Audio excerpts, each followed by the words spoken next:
येत्या लोकसभा निवडणुकीत राष्ट्रीय लोकशाही आघाडी 400हून जास्त जागांवर विजय मिळवेल। यातील 370 जागांवर भाजपाचे कार्यकर्ते विजयी होतील।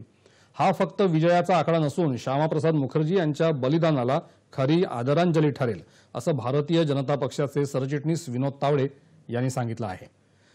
भारत मंडपम इथे झालेल्या पत्रकार परिषदेत तावडे यांनी भाजपाच्या राष्ट्रीय कार्यकारिणीच्या बैठकीत पंतप्रधान नरेंद्र मोदी यांनी कार्यकर्ते आणि पदाधिकाऱ्यांना केलेल्या आवाहनाबाबत माहिती दिली।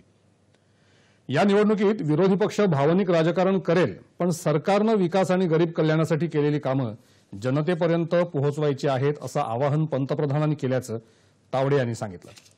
या विजयासाठी सर्व कार्यकर्त्यांना पुढील 100 दिवस जोमानं काम करण्याचं आवाहन पंतप्रधानांनी केलं असून येत्या 25 फेब्रुवारीपासून लाभार्थी संपर्क अभियान सुरू करायला सांगितलं आहे। या अभियानांतर्गत कार्यकर्त्यांना केंद्र सरकारच्या योजनांचा लाभ घेतलेल्या लाभार्थ्यांशी संवाद साधून योजनांबाबत आणखी जनजागृती करण्यास तसंच भाजपाच्या प्रत्येक बूथवर जाऊन नवमतदारांना भ्रष्टाचारमुक्त सरकारच्या गेल्या 10 वर्षांच्या कामाबाबत माहिती देण्यास पंतप्रधानांनी सांगितलं आहे, अशी माहिती देखील तावडे यांनी यावेळी दिली।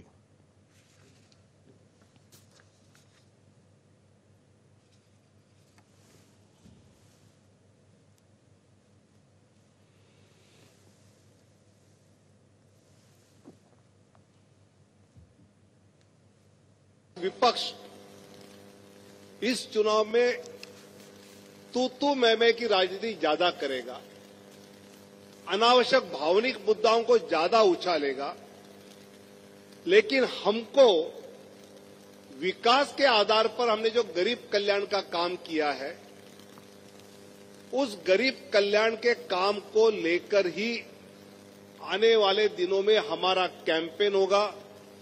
हमारा मतदाता तक पहुंचने का एकमात्र टारगेट विकास के आधार पर, गरीब कल्याण के आधार पर देश को दुनिया में गौरव के स्थान पर ले जाने के आधार पर हम जनता के पास जाए और आने वाले चुनाव में उनका आशीर्वाद प्राप्त करें, ये भी आग्रह से हम सबको संबोधित करते समय आदरणीय प्रधानमंत्री जी ने कहा। गाव चलो अभियानांतर्गत भाजपा 7.5 लाखांहून जास्त गावांमध्ये पोहोचली असून 8.5 लाख बूथपर्यंत पोहोचायला पक्षाला यश मिळालं आहे, असं पक्षाचे राष्ट्रीय अध्यक्ष जे.पी. नड्डा यांनी सांगितलं असल्याचं तावडे यांनी स्पष्ट केलं। आज अधिवेशनात विकसित भारत मोदी की गॅरंटी और फिर एक बार मोदी सरकार हा प्रस्ताव मांडण्यात येणार आहे, अशी माहिती देखील विनोद तावडे यांनी यावेळी दिली।